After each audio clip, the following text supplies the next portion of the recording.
시청자 여러분 주말 잘 보내고 계십니까? 정치 마키아벨리 오늘 귀한 손님 모시고 여러분들께 듣지 못한 새로운 얘기를 좀 나누고자 합니다. 더 탐사 대표이면서 탐사보도 부분의 가장 이름 있는 기자로 맹활약하고 있는 강진구 기자 모셨습니다. 강 기자님 어서 오십시오. 네, 안녕하십니까. 사실 좀 걱정했습니다. 요즘 뭐 압수수색에 또 그 영장실질 심사 받으면서 고생을 많이 하셨는데 거기에 비해서는 얼굴이 그래도 괜찮으신 것 같습니다. 예, 그러니까 가장 큰 고비를 넘겨서 지금 제 얼굴에 좀 뭐 안도의 표정이 좀 스쳐 지나가고 있는 상황이긴 한데 뭐 시련이 끝나지 않을 것 같아요. 네. 예, 지금 여전히 지금 저희들이 그 여러 군데에서 지금 뭐 경찰, 검찰 조사가 진행 중에 있고, 그래서 저희는 늘 그냥 그 공안 탄압에 대비하면서 그냥 살고 있습니다. 실제로 이제 긴장도가 굉장히 높으시죠?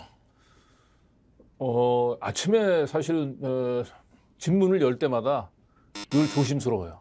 혹시 바깥에 또 수사관들이 와 있는 게 아닌가 해서 약간 벌써 약간 트라우마가 좀 있어요. 최근에 압수수색 뭐 제가 몇 개월 동안 한 몇 차례 정도 당했습니까? 지금 사실상 9월부터 시작해서 5개월 사이에 지금 14번 정도를 당했는데 제가 이번 그 화요일 날 그 경찰에 가서 포렌식 작업을 하는데 그 지금 한동훈 장관이 저희를 그 청담 게이트 관련해서 10억 품배소와 함께 고소를 한 게 있거든요. 그 건으로도 또 추가로 압수수색 영장이 발부됐더라고요. 내용은 뭐였습니까? 고발 내용은? 고발 내용은 그 저희 더 탐사가 그 청담 게이트가 허위 사실인 줄 알고도 이걸 보도해서 장관의 명예를 훼손했다, 이런 내용이죠. 네. 뭐 청담동 게이트 사건 같은 경우는 이제 언론윤리의 범위 안에서 적법한 취재를 했느냐는 축 하나 하고 또 실제 청담동 게이트가 실제 했느냐 이런 이제 두 가지로 나눠서 이제 봐야 하는데 지금 이제 한동훈 장관 쪽에서 고발한 것은 고소죠, 뭐 정확하게 고소를 한 것은 결국 허위 사실임을 알고도 그것을 했기 때문에 언론윤리 범위 안에도 있지 않고 또 내용도 허위 사실이다 이렇게 해서 이제 고소를 했는데 그 건 가지고 다시 압수수색을 할 압수수색이 나왔고 총 15건째 기록이 됐습니다. 15번째 이제 압수수색을 받았고 또 앞으로도 압수수색이 더 진행될 가능성이 있어 보입니까? 진행될 가능성이 있어 보입니다. 사실은 제가 포렌식 작업을 하는데 그 경찰관 한 분이 저를 좀 따로 불러가지고 대단히 좀 미안한 표정을 지으면서 우리 팀에 다시 또 사건이 그 더 탐사 관련된 건이 배당이 될 것 같은데 다시 또 압수수색을 진행할 수 있을 것 같다. 우리도 너무 괴롭다. 이런 얘기를 하시더라고요. 그 내용은 또 어떤 내용으로 가지고 압수수색한다는 겁니까? 그 내용은 이제 지금 저희가 그 이태원 희생자 명단 공개를 저희 민들레하고 함께 했었잖아요.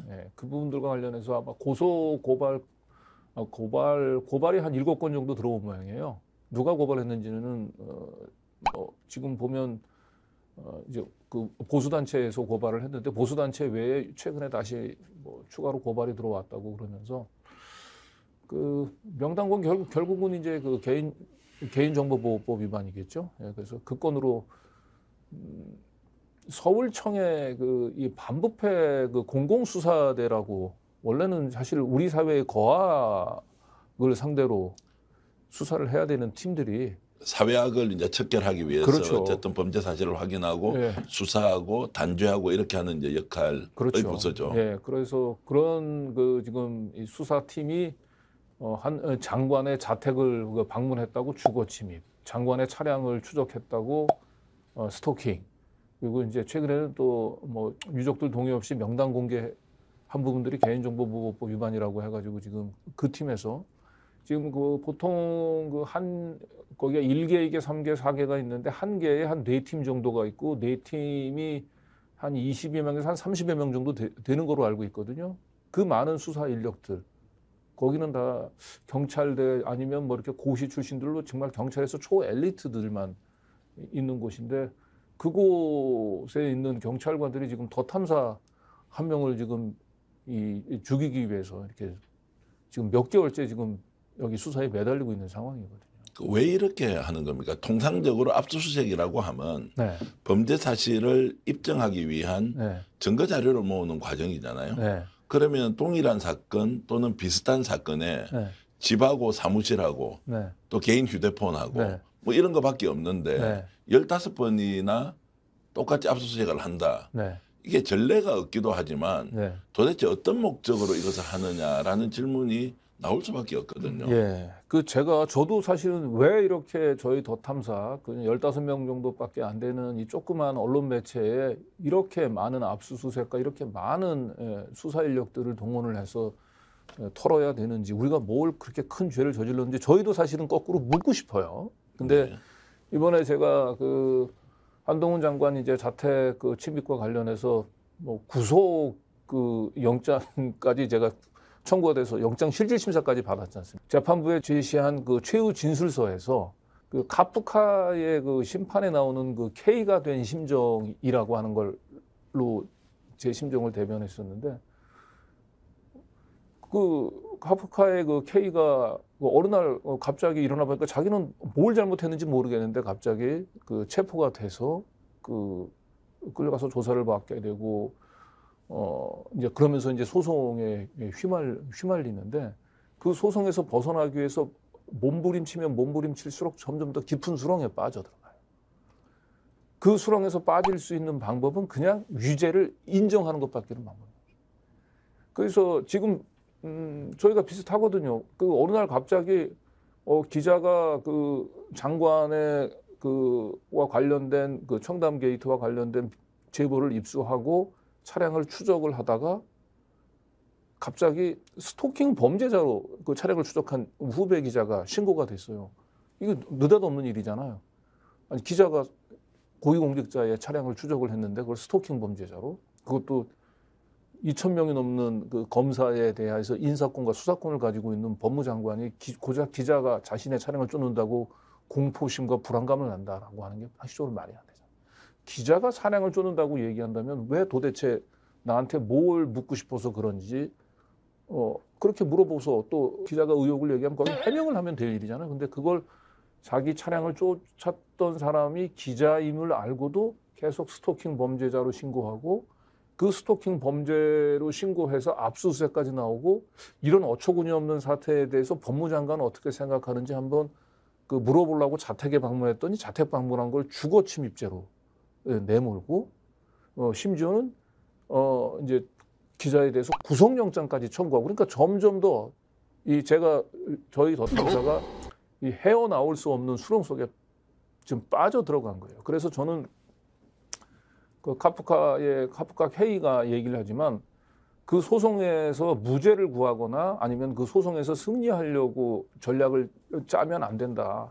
중요한 것은 왜 자기가 이 말도 안 되는 이 소송에 휘말리게 됐는지, 왜 자기가 이 자리에 와 있게 됐는지 질문을 던져야 되는데, 그 질문을 던지지 않았고 오로지 소송에만 몰입을 했기 때문에 K가 비참한 최후의 이제 심판을 맞이할 수밖에 없었다. 그래서 저는 저희 더 탐사가 하고 있는 일들이 유죄냐 무죄냐, 이게 구속이 될 만한 사안이 아니냐라고 하는 걸 따지기에 앞서 언제부터 우리는 이 기자가, 고위공직자의 비리 의혹을 쫓는 기자가 스토킹으로 내몰리고 주거 침입으로 내몰리고 심지어는 구속영장 실질심사까지 받는 사태에 이르게 됐는지, 여기에 대해서 다 같이 우리 사회가 질문을 좀 던져야 된다. 예. 왜 그런 것 같습니까? 괘씸죄에 완전히 걸린 것 같습니까? 실제로 이제 좀 무리한 취재였다라는 부분은 그거는 뭐 이제 관점에 따라서 그렇게 볼 수도 있지 않습니까? 그거는 이제 우리나라의 검은 보물, 전통 재래 흑돼지. 한 번 맛을 본 사람이라면 다른 돼지고기를 못 먹을 정도로 맛이 뛰어난 전통 흑돼지. 2015년 우리 땅 흑돼지 복원에 성공해 피그 패밀리의 우리 흑돈 출시.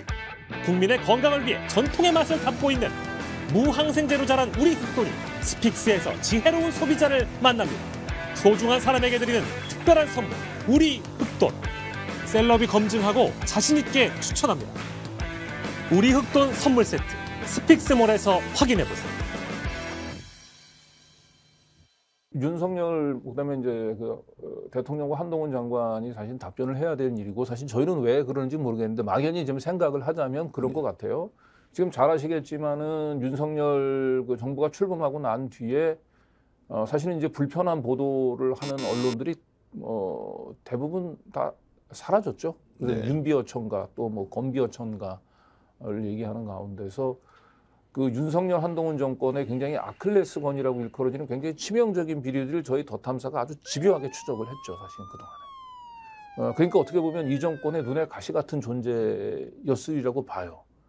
그리고 심지어 이제 실제로 윤석열 대통령이 그 한동훈 장관 자택을 저희가 방문 취재하고 난 뒤에 국무회의에서 저희 더 탐사를 콕 집어가지고 법을 위반한 것에 대해서 충분한 고통을 느끼게 해줘야 된다라고 얘기를 했잖아요.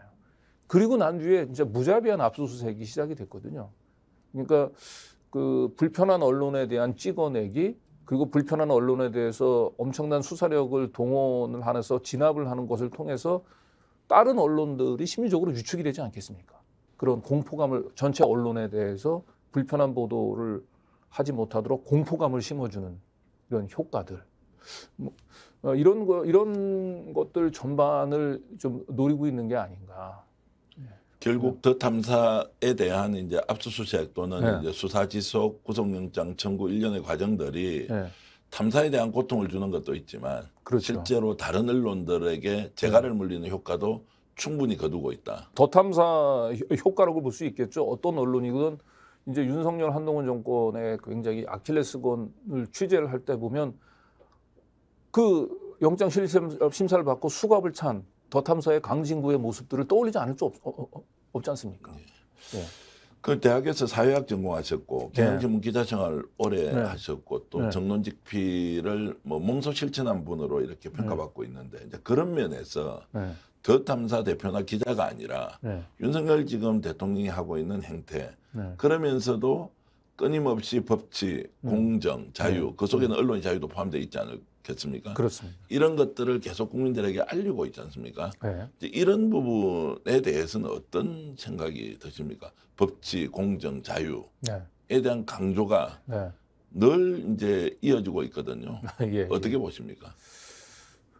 글쎄요. 그러니까 법치, 공정, 자유라고 하는 것이 과연 누구를 위한 법치며 누구를 위한 공정, 자유인지를 저는 먼저 질문을 던지고 싶은데 윤석열 그 대통령과 한동훈 장관은 늘 말끝마다 항상 이 법치 그다음에 이제 공정을 강조를 하잖아요. 그런데 지금 출범하고 난 뒤에 5개월 사이에 벌어지고 있는 일들 보면 과연 윤석열 정권이 모든 사람들에게 과연 그 공정한 법치와 공정의 잣대를 지금 들이대고 있느냐라고 하는 부분들에 있어서는 대부분 많은 사람들이 동의하지 않을 거라고 봅니다. 저는 절대 다수가 동의하지 않는 것 같고 다만 그걸 인정하고 이해하는 사람은 정적 제거다, 정치적 반대파에 대한 손복이다 이제 이런 거니까 원래 너희들 잘못했으니까 당연히 법적 심판 받아야지 이렇게 하면서 양해를 할지는 몰라도 전체적으로는 법치나 공정이나 자유가 완전히 무너졌다 이렇게 생각하는 것이 절대 다수 국민들이 이렇게 보고 있을 것 같거든요. 그러니까 저는 윤석열 그 정부가 그 사실은 가장 그 중요한 그 정권의 지지 기반은 국민들의 자발적인 동의에 기초를 해야 되거든요. 그리고 윤석열 대통령이 당선됐던 것도 그 지지했던 사람들은 물론 반대쪽에서는 다른 평가가 있을지 모르지만 지지했던 사람 입장에서는 여야 가리지 않고 굉장히 그 성역 없는 수사를 했던 그 공정의 아이콘으로 생각을 해서 지지를 했던 거 아닙니까? 그런데 지금 외려 대통령이 되고 나서는 계속 측근들 감세고 이태원 그 참사가 일어나고 당연히 이상민 장관에 대해서는 정치적인 책임을 물어야 되는데 끝까지 지금 끌어안고 가고 있고 그리고 자신 김건희 씨 같은 경우는 지금 도이치모터스 주가 조작 사건 관련해서 재판 과정에서 엄청나게 많은 지금 국가 작전 개입 증거가 드러나고 있음에도 불구하고 범죄 혐의가 계속 나오고 있는데도 조사를 하죠. 아예 소환 조사조차 지금 안 받고 있잖아요. 그리고 윤 대통령의 그 장모인 그 최은순 씨 같은 경우도 다른 공범들 그 요양급여 불법 수급 관련해서 지금 다른 공범들은 다 처벌받았어요. 그렇잖아요. 그런데 지금 이 최은순 씨만 지금 대법원에서 무죄가 선고가 됐고 그것을 너무나 당연한 것으로 받아들이고 있고 이번에 연말에 또 이 사면을 하는 데 있어서도 이 촛불로 심판을 받았던 그 과거의 그 이명박 박근혜 적폐 세력들을 전부 다 사면 복권을 시켰고 김경수 전 경남지사 같은 경우는 본인이 아예 이 가석방을 원치 않는다 하고 하는데도 강제로 가석방 시키면서 유일하게 복권을 안 시켰잖아요. 이런 과정들이 우리가 대한민국의 시민들이 사실 바보입니까? 이제 더 이상 제가 보기에는 이 말로만 얘기하는 이거 윤석열 대통령이 얘기하는 법치와 공정은 허울뿐이다라고 하는 거. 그 역대 대통령 과정에서 가장 불공정하고 가장 법을 농단하는 대통령이다라고 하는 부분들에 대해서 이제 대부분 많은 시민들이 동의하지 않을까 싶습니다. 제가 이제 조금 전에 말씀하셨던 내용에 좀 덧붙여서 사례를 하나 드리면 제가 이제 가깝게 지내는 뭐 보수 진보 쪽에 이제 언론인들이 있지 않습니까? 뭐 기자 출신이거나 뭐 이미 임원이 됐거나 이런 분하고 한번 얘기하면서 야 이거 너무하다. 이게 법치냐 공직이냐 자유냐. 이 국민들을 보면 뻔히 보이는데 이걸 계속 강조한다고 해서 국민들이 속을 수도 없는 거 아니냐라고 했을 때 대체로 윤석열 대통령이 지금 하고 있는 행태에 대해서 동의 또는 양해를 하는 사람들은 두 가지 이야기 근거를 듭니다. 첫 번째는 원래 정권 잡으면 그런 이야기하면서 다 탄압하는 거 아니냐고. 그 사실 권력이 자기 권력인데 검찰이든 경찰 권력기관 동원해가지고 일정하게 압박을 넣거나 이렇게 하는 것 그냥 받아들여야 되는 거 아니냐 하나. 두 번째는 야 그러면 문재인 정부 때는 안 그랬나? 그때도 적폐라는 이름으로 다 잡아넣고 그런 것 아니냐라고 하면서 실제로 윤석열 대통령이 하고 있는 행태에 대해서 동의 또는 이해를 해주려고 되게 애쓰는 모습을 보면서 어쩌면 국민들은 이런 생각을 하는 사람도 있겠다라고 판단을 했습니다. 그런 부분은 어떻게 보십니까? 일단은 첫 번째 그런 지적을 하시는 분들한테 제가 이제 얘기하는 게 저는 모르겠어요. 문재인 정권에 대해서 공가하는 평가가 다를 수 있을지 모르지만 문재인 정권에서 이런 잘못을 했기 때문에 그 새로운 정부에서는 똑같이 그런 잘못을 그대로 답습을 해도 문제가 없다라고 얘기하는 것은 그거 자체가 말이 안 되잖아요. 과거에 본인 문재인 정부에서 예를 들어서 정적을 얼마나 제거했는지 모르겠는데 정적을 제거하고 정치 보복을 했다라고 하는 부분들이 문제라고 얘기한다면 그걸 하지 말아요. 새로운 정부에서는. 그게 맞잖아요. 그렇습니다. 과거 정부에서 정치 보복했으니까 새로운 정부도 정치 보복해야 된다는 게 정당화된다라고 얘기하는 거야말로 그럼 우리 역사의 발전이 어떻게 가능하겠냐는 거지. 그리고 이제 두 번째로 문재인 정권에서 만약에 그 정적 제거라든지 그 과거 뭐 야당을 탄압했다든지 이런 부분들에 대해서 문제가 있다고 얘기한다면 그 가장 큰 책임이 윤석열 대통령한테 있어요. 네. 문재인 정부의 서울중앙지검장과 검찰총장을 지내신 분이에요. 대부분의 시기를. 그러면 당연히 윤석열 그 대통령이 이건 내론 본인이 한 일을 본인이 부정하고 있는. 대통령이기 때문에 그렇게 할 수 있는 거 아니냐. 권력을 잡았기 때문에 이 부분은 어떻게 보십니까? 그러니까 그것은 대통령이라고 하는 자리를 민주국가에 있어서 국정 책임자가 아니고 이거는 그 전제 군주로 생각하고 계신 거죠. 그리고 우리 시민은 주권자가 아니고 그냥 신민으로 생각하고 있는 태도인 거죠. 어떻게 대통령이 됐다고 해서 자기 뜻대로 다 합니까? 대통령은 국민과 시민의 주권자인 시민의 위임을 받아서 그 위임의 범위 내에서 국정을 운영을 해야 되는 거죠. 대통령직이라고 얘기하는 게 사유물이 아니지 않습니까? 네.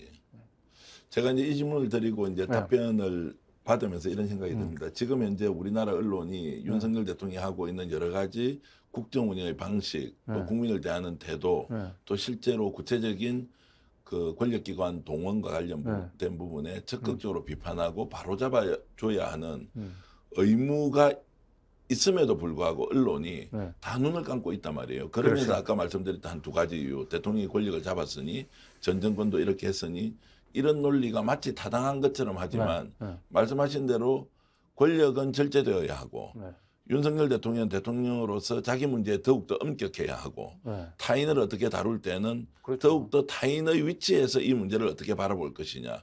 이것이 권력이 가지는 그 가장 국민을 위한 권력으로서 존재하는 방식인데 오히려 지금 윤석열 대통령이 보여주는 모습은 권력이 사유화되거나 또는 특정 정파의 이익만을 담아내는 수단으로 쓰이거나 그렇죠. 여기에 너무 과도하게 나가 있다는 거예요. 그렇죠. 여기에 대해서 지적을 하지 않는다는 거예요. 맞습니다. 그리고 지적을 하면 위협을 느낍니다. 그렇죠. 예. 탄압을 받을 수도 있다. 예, 예. 그러니까 오히려 이번 기회에 아예 우리는 살기 위해서 그냥 윤비어천가하고 말자. 네. 윤핵관이 엉터리 같은 정치를 하고 있는데도 거기에 비판하기보다는 그냥 편성해서 네. 나도 조금 이익이라도 생기면 더 좋겠다. 이렇게 가는 것을 네. 너무나 이제 당연하게 또는 너무나 아니면 어쩔 수 없이 당연하게 받아들이는 풍토에서 우리가 공적 가치에 대해서 우리가 좀 더 적극적으로 행동하자.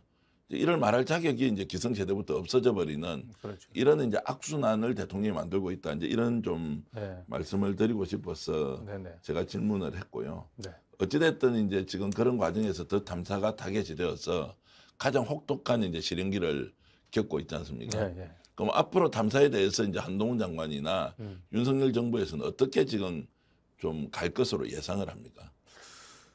아마도 저희 더 탐사가에 대한 행보를 좀 보겠죠. 이제 구속영장을 신청했다가 기각이 돼서 이제 많이 체면이 구겼기 때문에 어떤 식으로든지 더 탐사는 제대로 한번 손을 보고 싶어 할 거예요. 또 한편으로는 더 탐사 얘네들이 어쨌든 구속 직전까지 갔다 왔으니까 일단 약간 그쪽의 표현에 따지면 좀 개전의 정을 보이는지 한번 좀 살펴보겠죠. 그런데 중요한 건 저희는 어떠한 탄압이 오더라도 언론이 해야 될 일을 포기하지는 않을 겁니다. 그래서 당장에 지금 저희가 뭐 청담 게이트는 글쎄요, 뭐 한동훈 장관이나 아니면 현재 경찰은 그 허위 사실로 이미 다 드러났다고 판단할지 모르지만 제 관점에서는 진상이 규명이 되지 않았고 이 의혹을 가라앉히기 위해서는 윤석열, 한동훈 두 분이 7월 19일 날 알리바이를 제시를 하셔야 돼요. 그래야 이 의혹이 가라앉습니다. 간단해지죠, 그러면은. 그렇죠. 그러니까 저희는 그런 차원에서 뭐 청담동에 두 분이 가셨다라고 저희는 그 단언은 하지 않습니다. 다만 7월 19일 날 두 분이 그 김현장 등 대형 로펌 변호사들과 밤새 술자리를 가졌다라고 하는 것들은 여러 가지 의혹이 있어요. 네. 당연히 고위공직자는 그런 의혹이 제기되면 그 의혹에 대해서 국민이 납득할 수 있는 해명을 해야 될 책임이 있습니다. 그런데 그냥 지금까지는 한동훈 장관이 나 직을 걸겠다. 그리고 언론사를 상대로 해서 10억 원 손배소, 형사 고소 외에 국민이 납득할 수 있는 해명을 하신 게 없어요. 뭐 10억 원 손배소하면 오죽 억울하면 뭐 10억 원 손배소를 하겠냐. 오죽 억울하면 집까지 걸겠다라고 얘기하느냐. 이런 차원에서 그래 그러면 청담동 술자리는 사실이 아닌가 봐. 여기서 이렇게 멈추게 되면 앞으로 제대로 된 공직검증의 모든 시스템이 다 무너질 겁니다.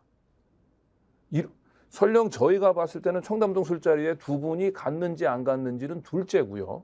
이런 정도의 의혹을 받는 이 공적인 관심 사안에 대해서 공직자가 제대로 해명을 하지 않고 직을 걸겠다. 그다음에 언론사를 상대로 거꾸로 그 10억 원 손배 소송 이런 걸 제기하는 걸 통해서 의혹을 가라앉히는 것들이 하나의 이 정형화된 관례로 자리 잡게 되게 되면 저는 이 고위공직자에 대한 언론의 비판 감시 기능들이 현저히 저는 무력화될 수밖에 없다. 그런 차원에서 저희는 이제 윤석열, 한동훈 두 분이 스스로 그 알리바이를 제시하기 전까지는 계속해서 저희 언론에서 가질 수 있는 합리적인 의혹 제기, 의혹 보도는 계속 이어갈 수밖에 없고요. 그리고 지금 저희도 계속해서 이제 다른 언론에서 윤석열, 한동훈 정권의 이제 그 여러 가지 비위 의혹에 대해서 일체 잘 보도를 안 하니까 저희 더 탐사로 제보가 많이 몰려옵니다. 그래서 여기서 다 공개할 수는 없습니다만 이런 비위 의혹도 저희들이 추가로 취재를 통해 가지고 계속 저희는 언론으로서의 제 역할을 해 나갈 수밖에 없을 것 같습니다. 한동훈 장관은 두 가지 생각을 하는 것 같습니다. 첫 번째, 나는 내가 장관직이고 윤석열 대통령과 함께하는 정권의 뭐 핵심이기 때문에 더 탐사와 같은 작은 언론하고 상대하지 않겠다. 이제 쉽게 얘기하면 이제 수준 차이가 너무 난다. 뭐 이런 것 하나. 두 번째는 뭐 이분이 법치 이야기하면 뭐 이게 이제 증거 싸움이지 않습니까? 그럼 법리적으로 통용될 만한 증거, 그 당시에 그냥 차량 이동 기록 정도 공개하면 덧탐사 완전히 엉터리 보도했네. 끝난 거다. 끝나고. 사과해. 네. 그리고 거기에 대한 사회적 책임을 져라. 네. 이렇게 하면 간단히 끝날 간단히 문제잖아요. 끝날 문제입니다. 네. 그런데 그걸 하지 않고 이것을 계속 확장하고 키워나가는 이유는 이제 본인이 정치에 좀 필요하겠죠. 정치하는데. 그리고 이제 두 가지 아닙니까? 하나는 무엇을 걸겠다 말겠다. 장관이 일국의 장관이 그것도 법무부 장관이 네. 무슨 배팅하고 노름판에 그렇죠. 아니 무슨 이제 판돈 걸듯이 판을 키우는 이런 방식들은 국민들은 의아해한데 근데 이제 정치적 관점에서 보면 야 한동훈 역시 멋지다 이렇게 가는 일부의 평가를 받고 있으면 오히려 자신의 정치적 미래에는 도움이 되는 그래서 법리를 버리고 오히려 정쟁이나 정치를 선택해서 오히려 나가는 이제 이 두 가지 측면이 있다고 저는 생각을 하고 있고요. 이제 그런 면에서 결국 한동훈 장관이 이렇게 하는 것이 일시적으로는 맞을지 몰라도 그렇습니다. 길게 가면 이것이 오히려 자신에게 돌아오는 좀 부메랑이 될 수도 있다 이런 생각을 저는 그렇죠. 하고 있습니다. 네. 좀 더 지켜보겠습니다. 일단 어떻게 네. 돌아가는지요. 예. 주제를 좀 바꿔서 제가 방송에서 계속 볼 때는 굉장히 네. 좀 강골 이미지, 네. 강한 이미지 막 이렇게 좀 느꼈는데 네. 그래서 제가 질문 드리고 싶은 것은 강진구 기자의 그 강한 멘탈은 네. 과연 어디에서 나오느냐 이런 네. 질문을 좀 드리고 싶습니다. 글쎄요, 그 사람의 그 멘탈이라고 얘기하는 걸 저는 그래요. 그러니까 그 내면에 한 가지 얼굴만 가지고 있다고 생각하지 않거든요. 그러니까 그 좀 약하고 비겁한 자기도 있고요. 굉장히 이 강하고 정의로우려고 하는 그런 자아도 분명히 있어요. 저 내면에 그런 다양한 얼굴들이 있고 매 순간마다 사실은 이제 그런 서로 다양한 그 자아가 내부에서 서로 저는 투쟁을 하고 그러나 다행히도 지금 중요한 순간마다 사실은 저도 비겁한 그 자아하고 타협을 하고 싶은 생각이 왜 들지 않겠습니까?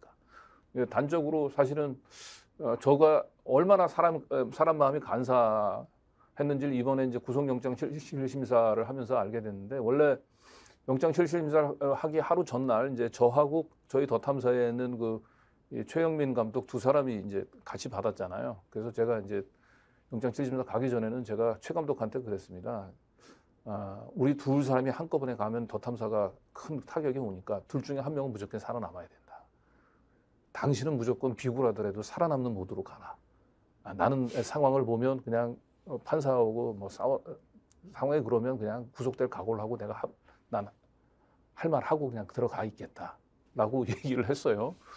그런데 구속영장 실질심사를 이제 봤는데 제가 먼저 들어가서 봤는데 판사의 얼굴을 보니까 제가 얘기를 하는데 제 얘기를 경청을 해요. 제가 얘기하는 거예요.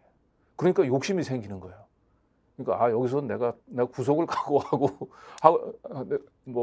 하겠다고 얘기를 했는데 그렇게 얘기하니까 뭔가 경청하는 분위기니까 구속을 면해야 되겠다라는 생각이 들더라고요. 예, 예.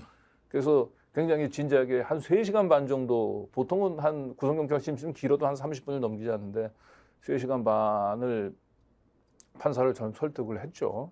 나름대로는 제가 하고 싶은 얘기는 다 했고 변호인들도 분위기가 나쁘지 않았다고 얘기를 했어요. 그런데 유치장에 이제 가서 6시간 동안을 이제 대기하고 있는데 계속 왔다 갔다 하는 거예요, 사람 마음이.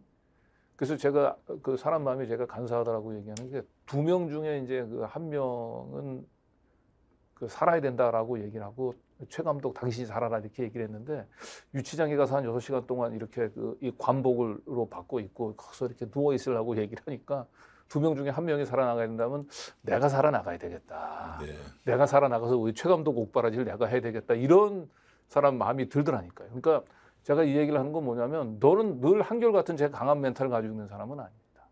저 내부에도 상당히 약하고 비겁하고 그런 거에 타협하려고 하는 분이 있습니다. 그러니까 매 순간 이제 그런 부분들의 충돌에 있어서 그래도 고마운 거는 내가 모든 순간 지금까지 살아온 과정에서 모든 순간 다 항상 강하고 올바르고 정의의 편에 섰냐라고 얘기하면 그렇지는 않습니다. 예, 저도 적당히 비겁한 그런 행동들을 했던 때도 있었는데 큰 틀에서 보면 그래도 제가 기자로서 욕을 먹지 않고 큰 틀에서는 항상 나한테 불리하지만 또 나한테 위험이 초래될 수 있을지 모르지만 그래도 항상 바른 편에 서고자 용기를 내려고 했었던 그 제 자아가 저를 이렇게 좀 그래도 큰 틀에서는 저를 이끌어오지 않았나 이제 그런. 조금 전에 강진구 기자께서 말씀하셨던 그 순간에 인간의 내면 안에서 움직이는 네. 그런 갈등들이 네. 결국 그 질문하고 회의하고 재확신하는 과정으로 보면 네. 매우 자연스러운 것 같고요. 네. 뭐 제가 주제 넘게 좀 말씀을 드리는 네. 것 네. 같습니다만 그럼에도 불구하고 마지막에 말씀하셨던 언론인으로서 네. 해야 하는 일은 네. 결국 다시 이제 스스로 좀 이렇게 올가맨다고 해야 됩니까? 자기 확신을 강화시키면서 가는 이제 이런 모습이라고 저는 뭐 이해를 하고 네. 어쨌든 그 과정에서 인생사를 다시 한 번 더 되돌아보기도 하고. 네, 그렇습니다. 그러니까 그 우리 정기환 대표님이 얘기한 것과 비슷한 얘기죠. 그러니까 넬슨 그 만델라가 얘기를 했잖아요. 진정한 용기라고 얘기하는 건 두려움이 없는 것이 아니고 두려움을 극복하는 것이다. 네. 그래서 사실은 저도 이 윤석열 한동훈 정권의 포갑 지난 5개월 사실은 매 순간 두려워요.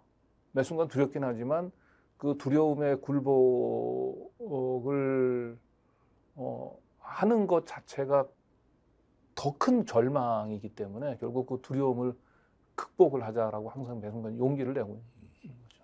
사회적인 더 큰 두려움 대신 네. 개인적인 두려움이 좀 더 네. 크더라도 거기에서는 네. 어쨌든 지킬 수 있는 만큼은 네. 스스로 네. 방어벽을 세우고 맞서자 뭐 이런 네. 걸로 네. 이제 이해를 네. 하고요. 이제 조금 아픈 질문일 수도 있고 제가 불편한 네. 질문 하나 드리겠습니다. 네. 윤석열 정부가 이렇게 이제 나서서 더 탐사를 좀 이렇게 좀 억압하고 이런 과정에서 네. 더 탐사가 구독자를 늘리거나 사회적 영향력을 키우기 위해서 활용하는 측면도 있다. 네. 이제 이런 이야기를 하는 분이 간혹 있습니다. 혹시 그런 유사한 질문을 들어보시거나 이런 게 있습니까? 진짜 믿을 수 있는 한우. 한우 거세우의 최고 풍미와 육질. 높은 산 깊은 골. 청정 자연에서 자란 천혜의 선물. 셀럽이 맛으로 검증한 뒤 자신 있게 추천합니다. 소중한 분을 위한 귀한 선물. 명절 특별 선물 세트 스픽스몰에서. 맛있고 좋은 한우.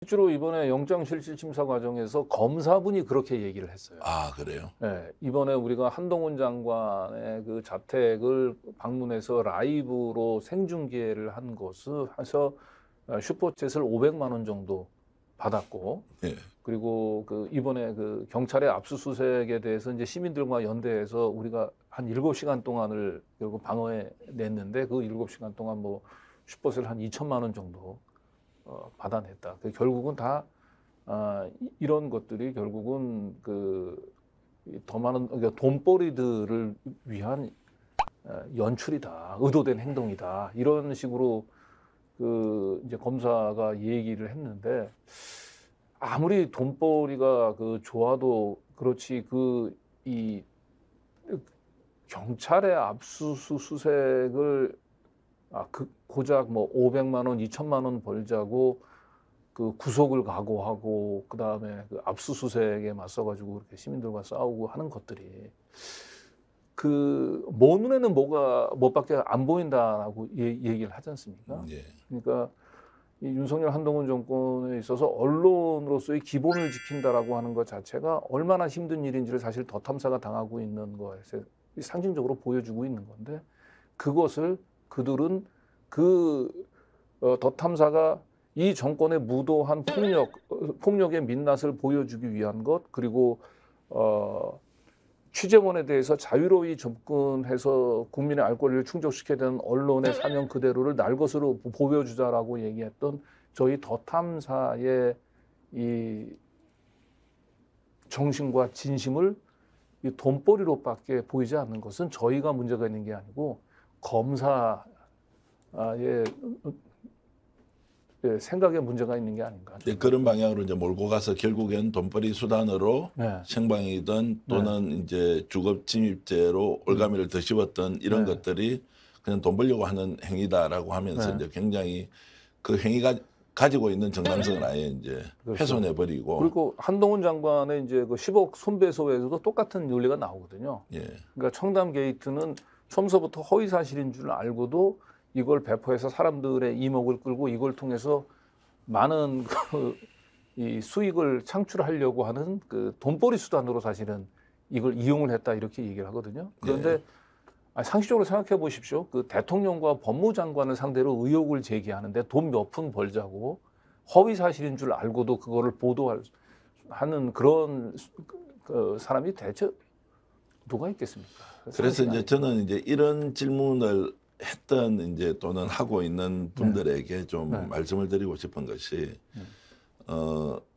설사 의도가 1%가 있었다고 하더라도 공익제보 예를 들면 그렇습니다. 공익제보라는 것이 애시당초 그 뭐 어떤 특정한 상황에 대해서 불만도 있고 이럴 수 있지만 이것이 좀 잘못되었다고 하는 것을 사회적으로 드러냄으로써 이런 이제 그 반복되는 잘못들을 어느 정도 제어하는 효과가 있다. 이제 이렇게 이제 볼 수가 있고요. 두 번째는 잘못을 우리가 보통 따질 때는 양비론으로 가거나 양시론으로 양쪽 다 말이 맞네, 양쪽 다 잘못됐네라고 하는 것은 가장 선택하기 쉬운 결정이다. 왜냐하면 어느 쪽도 편을 안 들므로써 그렇죠. 본인은 자유롭죠.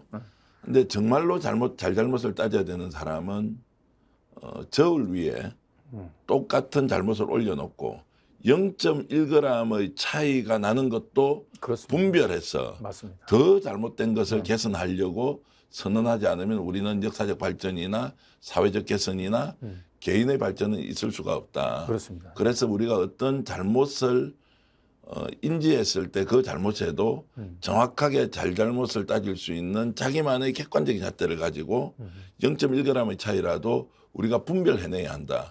이제 이런 것이고요. 그렇지 않고 양비론, 양시론으로 가버리면 다 이긴 사람, 기득권 편, 강자 편.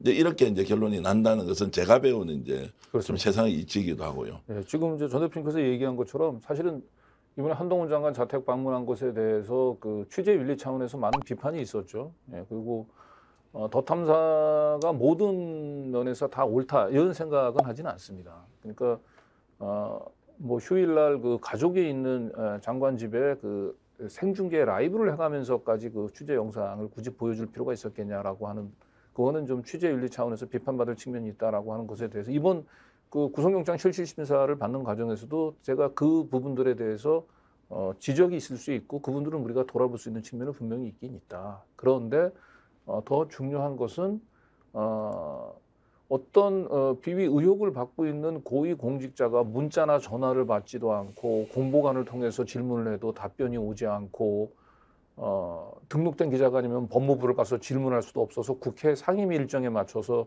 장관한테 가서 그 압박 취재를 했다는 이유로 국회 출입 정지까지 당하고 그런 상황에서 그 한동훈 장관의 자택을 방문해서 취재를 할 수밖에 없었던 그런 상황들이 취재 윤리 차원에서 비록 옳지 못한 측면이 있다 하더라도 과연 이게 구속까지 주거 침입이라고 하는 범죄의 낙인을 찍어서 구속까지 할 사안이냐. 그러니까 지금 우리 전 대표님이 얘기했던 대로 저희 더 탐사가 비판한 측면들 취재 윤리 차원에서 비판은 하더라도 이 부분들에 대해서 이걸 고위공직자가 자신의 집을 해서 불편한 질문을 하려고 했던 기자에게 그 주거 침입이라는 범죄의 프레임을 씌워가지고 이걸 구속까지 하려고 하는 것은 사실은 저울에 뭐 굳이 이렇게 돌지 않더라도 이건 뭐 그냥 직관적으로 누가 더 이게 비판받을 측면이 있는가는 뭐 명약관화하지 않습니까? 그래서 이제 저는 이제 오늘 우리 그 스펙스 방송을 시청하시는 분들이 지금 뭐 여러 가지 불편한 생각도 있을 수 있고 또 적극적으로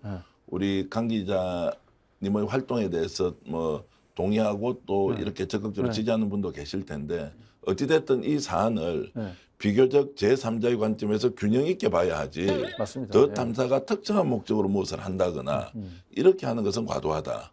그러나 비판받을 게 있으면 비판을 하는 것은 자유다. 그렇습니다. 그 이전에 우리가 봐야 할 것은 한동훈 장관이 공보관을 통해서 수없이 많은 질문, 국회에서 의원들이 하는 질문 이런 데도 적극적으로 호응하거나 고위공직자 특히 이제 임명직 장관이지 않습니까? 그럼 국민에게 답할 의무가 있어요. 국회의원이 질문하더라도 답할 의무가 있는데 여기에 굉장히 소극적으로 나서고 있는 이 부분은 취재 윤리가 약간 위반되어 있는 부분과 고위공직자가 해야 되는 국민에 대한 의무의 위반 사항과에 대한 경중을 좀 따지면서 우리가 얘기를 해야 되지 그냥 몰아서 양비론이다. 둘 다 말이 되네. 이렇게 빠지는 것은 결국에는 힘을 가지고 있는 쪽의 편에 서는 것과 동일하다. 저는 이제 이렇게 좀 말씀을 드리면서 여러분들의 판단에 좀 도움이 됐으면 좋겠습니다. 오늘 강 기자 이제 이런 말씀 들으면서 이제 뭐 사람으로서 가지는 이제 일반적인 그냥 갈등 또는 확신 이런 것들을 뭐 비슷하게 느끼면서요. 약간 다른 차원에서 윤석열 대통령과 한동훈 장관 개인에 대한 질문을 좀 드려보고 싶습니다. 인간 윤석열 어떤 사람이에요, 보시기에? 그러니까 저는 사실 뭐 윤석열, 한동훈 두 사람을 한 번도 뭐 사석에서 본 적이 없기 때문에 인간 윤석열, 한동훈을 제가 평가할 수 있는 뭐가 데이터가 없어요. 다만 제가 그 탐사보도팀장을 하면서 이제 그 같이 일을 하던 이제 후배가 이제 윤석열을 이제 취재하고 갔다 오겠다라고 얘기를 하고 그리고 또 법조 기자들로부터 윤석열에 들으면 윤석열은 굉장히 푸근한 그 맏형으로 한번 법조 기자들은 윤석열을 만나본 법조 기자들은 인간적인 그 매력에 전부 다 빠져든다고 얘기를 합니다. 그리고 뭐 한동훈 법무장관은 또 뭐 법조 기자들 사이에서 이 편집국장이라고 하는 말이 나올 정도로 그 굉장히 그 언론사 기자들이 쓴 그 기사 하나하나에도 굉장히 꼼꼼하게 첨삭 지도를 하고 그걸 기자들이 또 이렇게 수긍할 정도로 굉장히 분석적이고 논리적이고 이제 그런 검사로서 능력은 굉장히 좀 뛰어난 사람인 것은 양쪽이 분명하긴 한 것 같은데 제가 볼 때는 이 인간적인 측면에서 보는 느낌은 가장 가까운 사람들한테는 굉장히 따뜻하고 환영받는 존재일는지는 모르겠는데 그들만의 리그를 벗어나서는 굉장히 배타적이고 독선적인 품성들을 가지고 있는 분이 아닌가. 그리고 또 다른 한편에서는 이분들은 제가 인간적으로는 만나지 못했지만 취재를 하면서 윤석열 대통령 그리고 한동훈 장관도 만난 느낌은 검사라고 하는 타이틀, 대통령이라는 타이틀, 이 직위를 벗으면 굉장히 나약한 사람이다라는 느낌을 저는 좀 받았어요. 구체적으로 어떤 부분에서 그런 걸 느꼈습니까? 그러니까 일단 한동훈 장관 같은 경우도 아까 국회 상임위에 제가 이거 찾아가서 이 취재 스토킹 방지법에 보게 되면 정당한 활동은 스토킹으로 처벌할 수가 없는데 취재 활동을 스토킹으로 볼 수가 있느냐라고 제가 상임위에서 몇 번 따라가면서 물어봤거든요. 그 회의장에 입장하는데 근데 평상시 이 한동훈 장관이 국회에서 국회의원들한테 이 공격적으로 답변하는 것과 달리 더 탐사는 가까이서 직접 본 거잖아요. 그런데 더 탐사 기자라고 얘기를 하면서 그 질문을 던지는 순간 굉장히 이 동공에 지진이 오더라고요. 그러면서 막 얼굴이 빨개지고 그리고 결국은 그냥 회의장에 아무런 한마디 말도 못하고 싹 들어가 버려요. 현장에서 어떻게 이렇게 말다툼을 좀 할 수도 있고 아니면 뭐 질문이든 답변이든 이렇게 할 수도 있는데 그런 게 전혀 없이. 네. 예. 그리고 윤석열 대통령하고는 이제 제가 지난 대선 과정 때 검사로서의 26년간을 쭉 검증을 하면서 계속 카톡으로 질문을 좀 던졌거든요. 근데 놀라운 거는 사실 그 카톡을 나는 이렇게 답변을 별로 기대하면서 던진 건 아닌데 근데 이 문자는 다 읽더라고요. 네. 그 카톡으로 보내게 되면 확인되지 않습니까? 예, 문자 읽음 표시 1이 없어지잖아요. 다 읽더라고요. 다 읽는데 답변을 안 하는데 딱 한 가지 답변이 온 게 타이거 풀스와 관련된 뭔가 이 비리 의혹과 관련된 부분이었는데 이 부분들을 이렇게 수사하시면서 이렇게 편파적으로 이렇게 이거 봐주기 수사하신 거 아닙니까라고 얘기를 했더니 그거는 자신 있게 쓰더라고요. 그 수사는 몇 년도에 있었던 사건이고 나는 그 당시에 서울중앙지검 특수부장으로 있지 않았습니다. 그건 내가 맡지 않았습니다만 이렇게 답변을 싹 보내오더라고요. 사실 우리가 쓰고 있는 외피가 직업으로 또는 뭐 경제력으로 또는 권한이나 권력으로 이렇게 쓰고 있지만 벗고 나면 사실 똑같은 사람이잖아요. 그렇습니다. 뭐 어떤 학교를 나왔던 성별이 무엇이든 경제력이 어느 정도 뭐 차이가 있든 다 똑같은 것인데 왜 이 권력이나 권한을 가지고 있는 이분들이 이것조차도 한시적이지 않습니까? 그렇습니다. 국민들이 위임한 주권자가 위임한 권한이 뭐 4년이면 4년 국회의원, 5년이면 5년 동안 대통령 이걸로 끝인데 마치 이것이 자기 것인 양 생각하면서 계속 불공정 시비, 그다음에 탄압 시비, 그러면서 정쟁화 시비에 휘말리는지 이해를 잘 못하겠다는 생각이 제가 이제 들면서 아 그러면 왜 이분들이 이렇게 하겠느냐? 결국 자연인으로 돌아가면 아무것도 아닌 똑같은 우리와 똑같은 사람으로 될 수밖에 없으니 있을 때 자기들이 오히려 착각을 해서 이것을 무리하게 휘두는 것 아니냐. 그러면 우리가 정치에 대한 속성, 권력에 대한 속성, 또 권한 위임에 대한 원리를 제대로 이해하고 있지 못하기 때문에 이런 사회적 무리수를 많이 둔다 이런 생각이 좀 듭니다. 네. 그렇죠. 그리고 근데 제가 볼 때는 특히 검사들 같은 경우는 이 독특한 문화가 있잖아요. 그 검사 동일체 문화, 검찰 가족주의 문화라고 하는 게 있어요. 그래서 그 검사로 있다가 옷을 벗더라도 본인은 현역 검사는 아니지만 검찰 가족이라고 하는 그런 의식들이 좀 있죠. 그래서 결국은 이제 한 번 검사하면 결국 그 검사 동일체 문화와 검사 그 가족이라고 하는 문화 속에서 그대로 지내는 것 같아요. 그러니까 어떤 큰 사건이 터진다, 누군가 뭔가 권력이 필요하다라고 얘기를 하면 검사로 있다가 옷을 벗었더라도 여전히 검사들하고 끈이 있고 결국 이 검찰이 우리 사회의 모든 권력들의 최정점에 있는 한 내가 검사로 옷을 벗더라도 이 계속해서 이 권력을 이 지배 권력을 하는 분점하는데 자기는 하는 구성원 일원으로서 참여할 수 있다. 그런 차원에서는 이 검찰을 정점으로 한 이 우리 사회의 이 검찰의 특권, 이 검찰의 지배 구조 이 부분들을 더욱 공고히 해야 된다.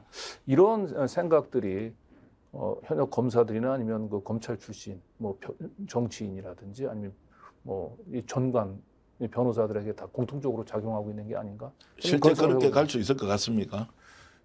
안 될 것 같아요. 예. 네, 왜냐하면 이제 검찰이 그나마 그래도 잘 모르는 일반 사람들에는 물론 정치 검사로서 정치 편향성, 그다음 뭐 보복 수사 이런 것도 하겠지만 그래도 우리 사회의 정의를 실현하는 이익을 담당하는 국가기관이라고 하는 이미지가 그나마 조금 있었거든요. 네. 그런데 이제 검사 출신 대통령을 이제 배출을 해서 그 대통령이 지금 휘두르고 있는 이러한 이 검찰 출신 대통령 체제하에서 벌어지고 있는 이 엄청난 이 불공정과 이 편파, 보복 이런 것들을 경험을 하면서 이건 제가 하는 얘기가 아니고 검찰 내부에서조차도 윤석열 대통령과 한동훈 검사 때문에 결국 그나마 마지막 남아있던 검찰 수사권도 이제 다 뺏기게 생겼다. 그러니까 윤석열, 한동훈 이 두 분이 이제 결국은 이 정권을 이제 놓게 되면 자연스럽게 아마도 검찰이 계속 직접 수사권을 더 이상 달라고 유지하기는 어렵지 않겠냐. 네. 너무나 예. 그 말씀은 이제 윤석열 대통령과 한동훈 장관이 이렇게 검찰권을 남용함으로써 검찰의 사회적 평가는 훨씬 더 이제 점수가 깎일 테고 국민들은 점점점 외면할 것이고 건강한 상식을 가지고 검찰 본연의 이제 의무를 다하고 있는 뭐 일선 검사들은 더욱더 이제 국민들로부터 외면을 받게 되는 결과라면 결국 검찰권이 강화되는 것이 아니라 검찰권이 필연적으로 약화될 수밖에 없을 것이다. 이런 이제 시대적 과정으로 진입한다. 이렇게 이해를 하겠습니다. 그러니까 검찰 개혁이 왜 필요한지 그 몸으로 절감하지 못했던 일반 시민들조차도 이래서 검찰에 직접 수사권을 주면은 이런 폐해가 발생한구나라고 하는 것들을 혹시 이런 거 없습니까? 더 탐사 혼자 너무 많이 탄압받고 있으니까 옆에 언론들이 좀 나섰어. 야, 이거 너무하다. 이렇게 비판도 좀 해주고 또 진실을 좀 밝히기 위해서 균형 있는 보도도 좀 기성 언론들이 해주고 맞습니다. 이렇게 하면 좋은데 실제로 뭐 보수 진보 언론 할 것 없이 레거시 미디어 쪽에서는 이 문제를 그냥 사고나시켜서 다루는 것 외에 네. 실질적인 진실이 무엇인지 실제 진실에 대한 접근이나 보도는 안 하는 것 같은데 네. 그런 부분이 좀 전직 언론인 출신으로서 좀 섭섭하지는 않습니까? 우리나라의 검은 보물 전통 재래 흑돼지. 한 번 맛을 본 사람이라면 다른 돼지고기를 못 먹을 정도로 맛이 뛰어난 전통 흑돼지. 2015년 우리 땅 흑돼지 복원에 성공해 피그 패밀리의 우리 흑돈 출시. 국민의 건강을 위해 전통의 맛을 담고 있는 무항생제로 자란 우리 흑돈이 스픽스에서 지혜로운 소비자를 만납니다. 소중한 사람에게 드리는 특별한 선물, 우리 흑돈. 셀럽이 검증하고 자신 있게 추천합니다. 우리 흑돈 선물 세트, 스픽스몰에서 확인해보세요. 예, 그러니까 사실은 이번에 윤석열 정부의 그 언론 탄압에 있어서 가장 힘들었던 거는 사실은 그 때리는 시어머니보다만 말리는 시누이가 더 밉다고 얘기는 속담도 있듯이 이 윤석열 그 한동훈 두 사람보다도 이렇게 그 언론에 대한 무자비한 탄압이 벌어지고 있고 이게 곧 단순히 더 탐사뿐만 아니고 모든 언론에다 부메랑으로 돌아갈 일인데도 이걸 계속 강 건너 불 보기듯 불만 바라보고 또 어떤 때는 일부에서는 그냥 한동훈 장관이 그 저희 더 탐사를 악마하기 위해서 내보낸 굉장히 부정확한 보도를 그대로 받아쓰게 하는, 그래서 거꾸로 더 탐사 때리기에 언론들이 더 동참하는 그런 모습들 때문에 사실은 한동훈, 윤석열 두 사람보다도 언론 때문에 사실은 저희들이 더 절망감이 사실은 더 깊긴 했어요. 네. 그런데 다행히 구속영장 청구를 계기로 해서 많은 언론사에 있는 기자들이 이거는 그래도 아니구나. 이건 너무 도를 지나쳤구나. 이게 잘못하면 나한테 돌아올 수 있는 문제겠구나라고 해서 그 구속영장 청구하고 난 뒤에는 저희 더 탐사에 진짜 많이 걱정하는 전화들이 왔었고, 그래서 이번에 그 구속영장 청구를 계기로 특히 이제 구속영장이 결국 기각되면서 결국 그 더 탐사의 문제를 언론 전체의 문제로 좀 인식하는 그런 흐름들이 조금씩 보이고 있어서 그나마 그것은 좀 다행이라고 생각합니다. 그 언론이 그럼에도 불구하고 좀 바뀔 것이다. 네. 이렇게 생각하십니까? 아니면 네. 그 걱정을 이제 개인적으로 표현해서 네. 이건 정말 지나치다. 네. 이러면서 좀 윤 정부까지 좀 견제를 하는 것까지 갈 수 있느냐 이런 네. 기대는 좀 하십니까? 글쎄요, 뭐 언론 개혁이라고 얘기하는 부분들은 전망을 하기가 좀 쉽지는 않을 것 같긴 해요. 네. 저는 그래서 바뀔 것이라고 하는 기대감보다는 어쨌든 우리가 해야 될 일은 하자. 언론이 뭘 해야 되는지 그걸 그냥 우리가 묵묵히 우리라도 수행해 나가면 또 이런 또 고난에 굴하지 않고 계속 꿋꿋하게 언론이 당연히 해야 될 일을 해 나가면 우리의 행동 하나하나가 언론에 어쨌든 이 뭔가 좀 자각을 일깨우는 좀 계기도 될 수 있지 않겠나. 그러니까 저희가 쌓은 작은 돌이 뭐 탑이 될지 성이 될지 알 수는 없지만 우리는 당장 매일매일 그냥 돌 하나 쌓는 기분으로 그냥 나가고 있습니다. 그 정권의 탄압을 온몸으로 받고 있지만 이제 네. 시민언론 더 탐사에 있는 구성원들은 네. 내부적으로 똘똘 뭉쳐서 잘 대응하고 계신 거죠. 그래서 이번에 저희가 이제 가끔씩 저희 그 상을 주고 있는데 예. 더 탐사 내부도 그렇고 외부도 근데 이번에 한동훈 장관한테 저희가 상을 줬어요.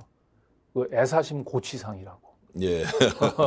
그래서 정말 그 한동훈 장관이 저희 그 더 탐사에 대해서 가혹할 일만치 특히 구속 영장까지 청구한 걸 보고 그 모든 스태프들이 밤새워 가슴 졸이면서 시민들과 함께 서대문 경찰서 유치장에서 저희 두 대표의 이제 그 석방을 한 마음으로 염원을 하면서 정말 그 어느 때보다 회사의 그 팀워크는 단단해졌죠. 오늘 귀한 시간 내주셔서 고맙습니다. 네, 감사합니다.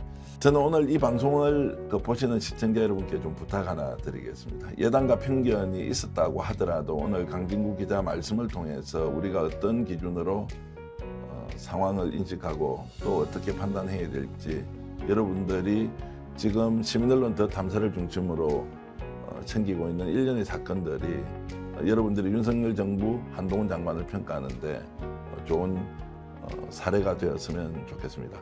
그리고 한 말씀만 더 부탁드리겠습니다. 오늘 이 방송을 보시는 분들 중에서 스픽스가 이렇게 열심히 노력하는 모습에 좀 동의를 해주시면 구독, 좋아요를 눌러주시면서 저희들도 언론이 제대로 좀 가는 이런 선택을 할 수 있도록 도와주시면 고맙겠습니다. 한 번 더 구독, 좋아요 부탁드리겠습니다. 자, 시청자 여러분, 오랜 시간 시청해 주셔서 대단히 감사합니다.